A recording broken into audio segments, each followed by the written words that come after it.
So in this video we'll talk about life's beginnings on Earth according to scientific findings over the years.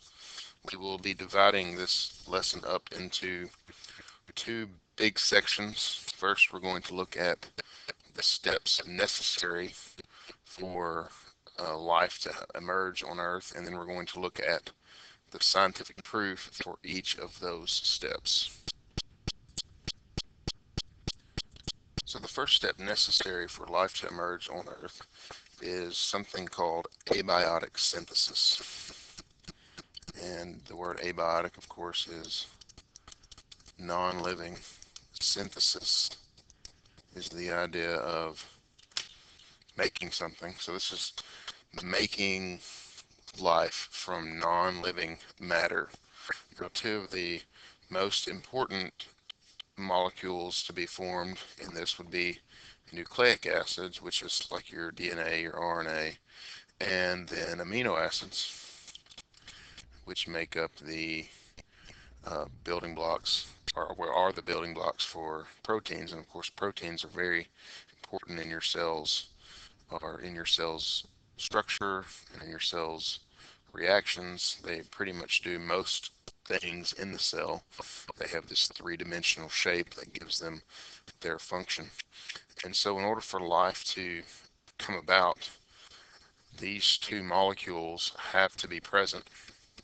And the problem with that is they don't just form randomly, so there has to be some way for them to come about. The next step for life to emerge is the combination of those molecules, like DNA and RNA and amino acids, and then here's a picture of some sugars. These molecules combining together to make complex polymers. And polymer is just multiple pieces. If this is a monomer, just one piece, then this whole thing would be a polymer. And so what's going on there? Well, polymers are necessary. Think a single piece of DNA doesn't code for much, but if you have 6 billion of them in a cell, then of course you can have the codes to make an entire life. This is necessary for the complexity of life that we have. This is necessary for the safety of the cell. As we'll see, this is something called a phospholipid, which is something that surrounds all cells. And so these types of molecules have to be able to form in order for life to exist. You can't just have these single pieces floating around. The third necessary step for life to emerge would be that these RNA and DNA molecules, which are important because they store information, they code for life, that these molecules need to be able to reproduce. They need to be able to replicate. If something happens one time and that thing dies, then there's not of much use to anybody. But if it can replicate, then you can have life sustaining itself. And so this is the same thing with DNA and RNA. Here you have a picture of RNA coming from DNA, which is of course how proteins are the beginning of protein synthesis in our own cells. Here's another picture of DNA and how DNA forms chromosomes, and you have much of this complexity. Well, this has to happen in order for life to be able to replicate and thus exist. There's another picture of that. And lastly, the fourth step that is necessary for life to emerge on Earth is the formation of a membrane. Those first life forms would have been called protobionts. And so there needs to be a protobiont membrane, basically a way to encapsulate and protect those early cells. All of the reactions that are going on have to be encapsulated, kept close together so that they're more efficient, and they have to be protected from the outside world, which at this stage in the Earth's life, it was a very violent place. Here's a picture of those membranes, what that may have looked like in early Earth. And so now we'll look at the evidence, the scientific findings for each of those steps. For the first step, that abiotic synthesis must occur of amino acids and nucleic acids, Stanley Miller and his partner Harold Urey in 1953 did an experiment, and this experiment sought to discover how organic compounds like amino acids, nucleic acids, sugars and lipids and those sorts of things could have formed in early Earth's atmosphere from the inorganic compounds that were there. And so this is the experiment that they set up. He's got a picture up there, and it's with him, but here's a drawing of that. And so a couple things going on here. The water here is being heated up to represent the water vapor in the atmosphere. Of course, with the early Earth being very hot, the water would have mostly been in the atmosphere, lots of water vapor, and these gases here, along with probably some other ones, and you could probably put several in here that would have been present. Hydrogen sulfide, carbon dioxide, methane, different gases would have been present in the atmosphere. The reason they know that is because these are gases that are found near volcanoes today. And these gases are all inorganic, but they all have some of the necessary components for life, like sulfur and nitrogen, and especially carbon. And that carbon is bound up in these other molecules. And so you have these molecules of gas mixing around in here with the water vapor, and you have an electric spark being applied. The electric spark would have simulated some sort of energy. In Miller's experiment, it was electricity, but it could have been volcano energy or wave energy or lightning, any sort of energy. But the spark is necessary in order to do two things.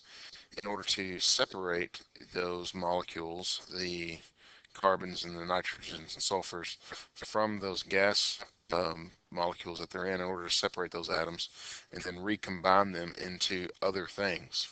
It would be very similar to having like a Lego house and then disassembling that and building a car with that. And so what happened here is those things were happening, those types of reactions were happening in this little bulb here. The gases would travel through here, condense back into liquid, and all of these organic molecules that were being made were going to settle here at the bottom. Always imagine this some kind of beaker here, and it begins filling with this black sludge. And they do this experiment. They look in the black sludge, and lo and behold, they find things like amino acids and nucleic acids, thus proving that those types of molecules could have formed in the conditions in early Earth.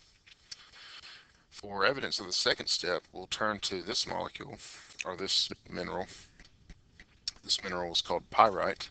Pyrite is often, or also called fool's gold. It is an iron sulfide kind of mineral, and it was very prevalent on early Earth, still very prevalent today. And pyrite and other things like it, like sand and clay, under the intense heat of sun and with the presence of the tides in the ocean, the energy located in the waves, pyrite itself is able to catalyze reactions between single molecules and combine them together to make some interesting complex polymers. Pyrite has some qualities that other minerals don't have that allow it to catalyze and oxidize these reactions. And so you have the buildup of amino acids and oils and some different things going on the pyrite that wouldn't have been there previous. And so this shows that these complex polymers could have formed under what would have been normal conditions in early Earth.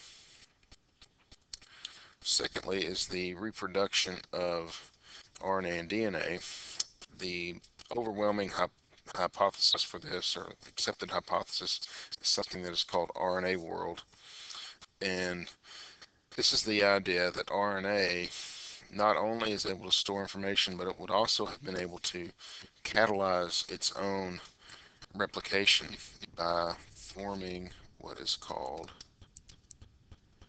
a ribosome. Ribosome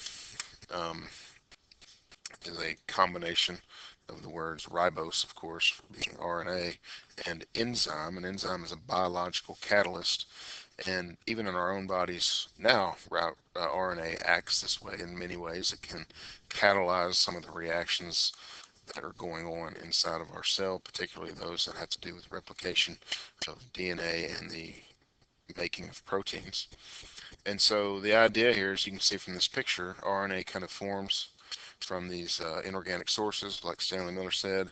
RNA then can self-replicate using itself basically, and RNA can begin making proteins, and RNA, because it is a less stable molecule, will kind of pave the way for a more stable molecule, DNA, which DNA is going to come directly from RNA, but DNA is going to be a more permanent solution to information storage, which is why you see that in all life forms today. But RNA is still going to be crucial for the production of proteins, and which is why RNA is still located in our cells. The last evidence that points to membrane production is in the labs, in experiments. Lipids and other organic molecules like proteins and nucleic acids, and some of those that were found in early Earth, can be used to make these bubbles, basically little cell membranes, as you can see there in that picture. These are protein bubbles and lipid bubbles, and if you combine that, you can have these individual little cells. So if you can imagine the early Earth atmosphere, this picture on the right really does a good job of showing this. In a system where these molecules are just floating around, there's what this is like a molecular free-for-all. There's maybe they'll touch each other, maybe they won't. These reactions would have been random chance, but maybe they happen, maybe they won't. Whereas in a system where everything is surrounded by a cell, they're much closer, they're more likely to combine, they're more likely to replicate. And so this sort of system is what would have bred the ability for life to begin on early Earth.